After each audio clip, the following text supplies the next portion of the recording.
Hello students, today's class we are going to study about hemodialysis and that is also known as our artificial kidney. तो previous lecture में हम लोगों ने देखा था कि अगर रीनल ट्रांसप्लांटेशन नहीं हो पाता है, किडनी ट्रांसप्लांटेशन नहीं हो पाता है, then they will go for dialysis and that is the hemodialysis. What do you mean by hemodialysis? So it's a machine which works as an artificial kidney and if patient of kidney failure are treated temporarily, they will use dialysis machine.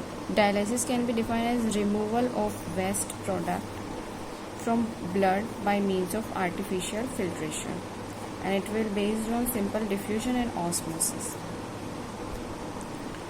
So यहाँ तक हम लोगों को clear हुआ कि dialysis होता क्या है.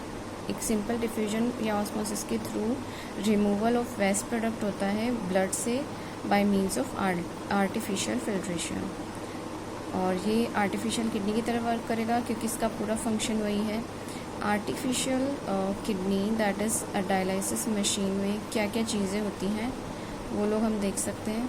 So it will contain a number of tubes made of semi-permeable material, and these tubes are suspended in a tank which is filled with dialysis fluid.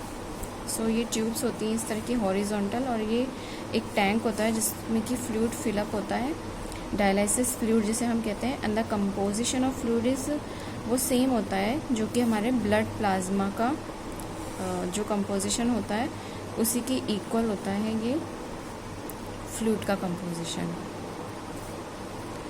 And but it does not having any nitrogenous waste. It means it has some osmotic pressure as blood, and the process is like the blood from an artery of the patient is made flow into dialysis machine. सबसे पहले जो भी flow होगा वो dialysis machine में जाएगा, and उसके बाद इस मशीन में जाने के बाद जो आर्म होती है आर्टरी, जो आर्म में आर्टरी जो प्रेजेंट होती है वहाँ से उसको कनेक्ट करते हैं, एंड देन ब्लड जो है वो थाई से या नेक से लिया जाता है. पेशेंट की हैंड से इसको कनेक्ट कर देते हैं आर्म से, एंड जो भी ब्लड जो होता है वो थाई या नेक से लिया जाता है.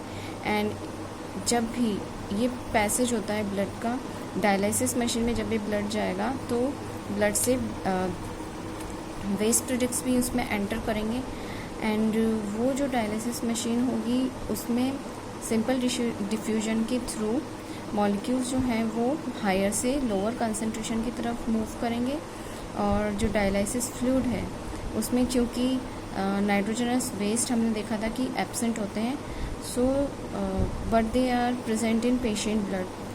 तो पेशेंट ब्लड से उस डायलिसिस फ्लूइड के अंदर जो भी नाइट्रोजनस वेस्ट है वो एंटर कर जाएंगे, and therefore they come out into dialysis fluid bye simple diffusion, and purified blood is pumped back into the when of the patient.